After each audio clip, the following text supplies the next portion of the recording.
What just happened with Lake Mead shocked scientists. Lake Mead is famous for being titled as the Lake of Death.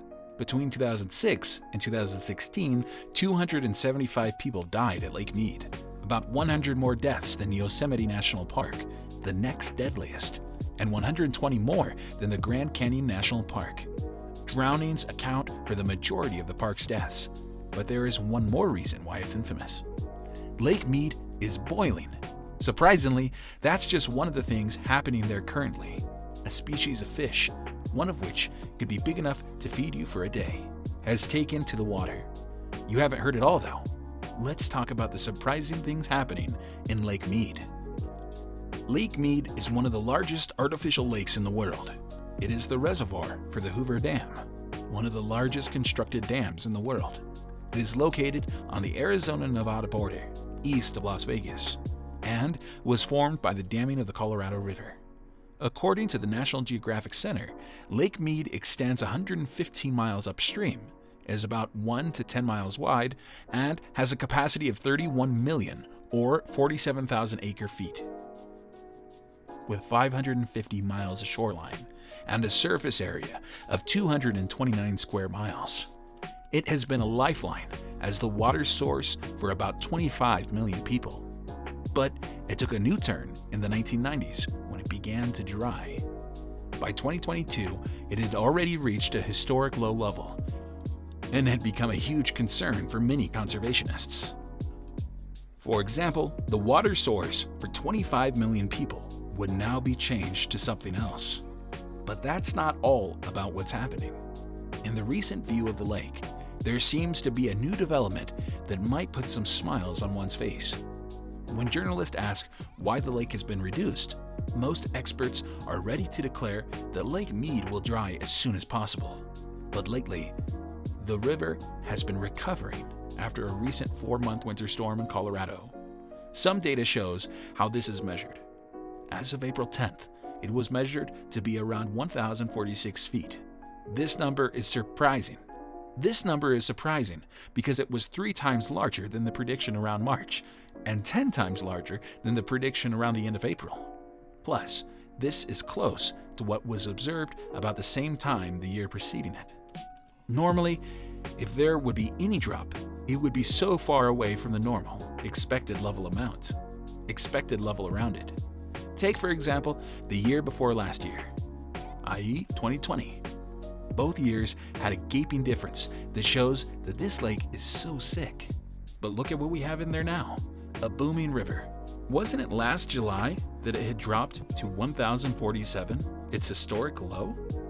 This has been noticed as far back as May, when it was discovered that the lake had been increasing steadily, at least about 11.5%. Its big brother, Lake Powell, had been increasing at about 15 to 20%, sometimes over the same period. It's a joy to see Lake Mead fill up again after the drought it witnessed for years. Rising water is good to hear, but what about the fish growing in number in the water body? Now, the prime spawn fish have been less discovered around Lake Mead since it's been decreasing, but now they seem to be making a comeback. According to those who have witnessed them, one of them could feed a mouth for a day. That suggests that the fish, among other things, have been growing inside the water and finding it comfortable over the years. We can comfortably say that Lake Mead is recovering. But who's making water levels rise? That may be deep to the collaborations among water supplies and the federal, state, and local levels around the water basin. But that's a very bold statement to make. For instance, the water collaboration had been going on for more than a decade. Nothing suggests that it was after 10 years that the water would fill it back. This may not play down the activity of this group. To be fair to them, they've sprung up to action since day one. But we cannot give them all the credit for what's happening here.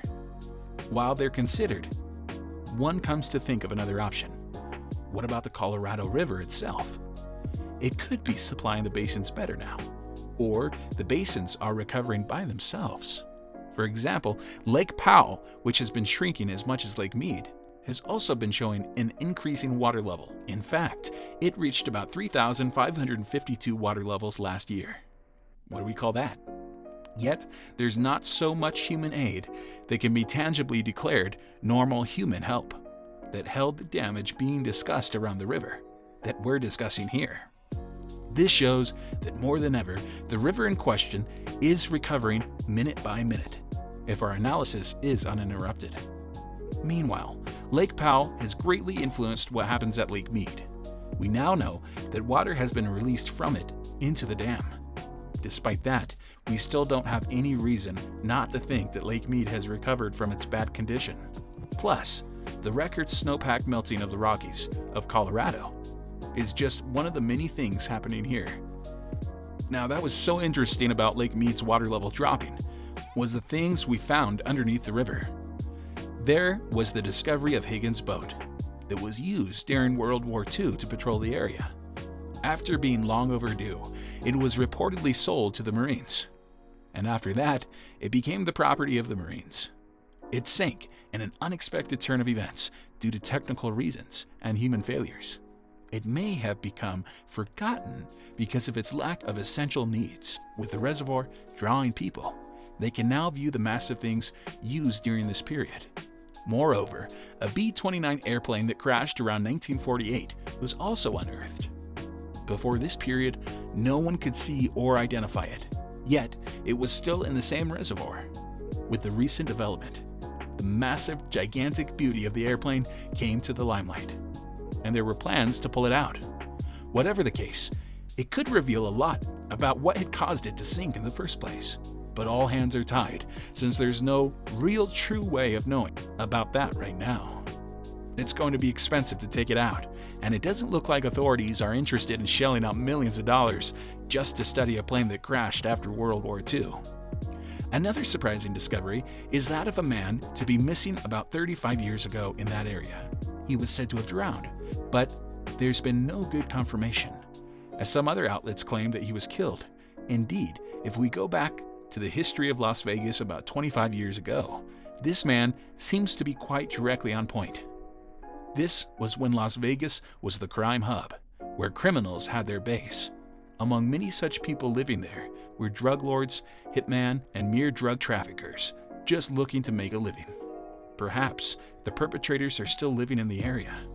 Not so long after, 2 other bodies were discovered in the river. Nobody until now knows the nature of the bodies. 2. But they're possibly the bodies of people who were either killed or drowned. Chances are that while they were traveling on the boat, they had the bad luck that happens to sailors often, and then the boat capsized, resulting in their untimely death. Another explanation is that they possibly were the bodies of 2 people who silently went there to drown themselves. That's quite problematic, since there's no real record of such a thing happening. The answer still goes back to the period in Las Vegas, a time when the crime rate was high. Somebody's life was stolen from them, and they were dumped in the river.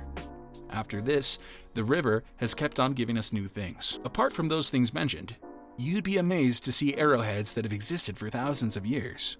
Not only arrowheads, but you also have guns, cans, and other things that can be thrown into a water body. As for the arrowheads, it's possibly related to the tribe that was living in the region close to about 1,000 years ago. At the depth of the lake, we found ash. This shows that there have been active volcanoes across the area concerned. Without the river drying, that wouldn't have been discovered. It's also helpful, for example, now people can prepare for what will happen next in the area. Seismologists can now predict how frequently volcanoes go off in a particular place. So, a lot of surprising things have been discovered at Lake Mead. But which one of these discoveries shocks or concerns you the most? Let us know in the comments below. That's all for the video. Hope you enjoyed watching this one. Thanks for watching, and we'll see you in the next one, which doesn't make sense because videos can't see humans that watch it. But it's cliche and everyone says it. Thanks for watching, and we'll see you in the next one.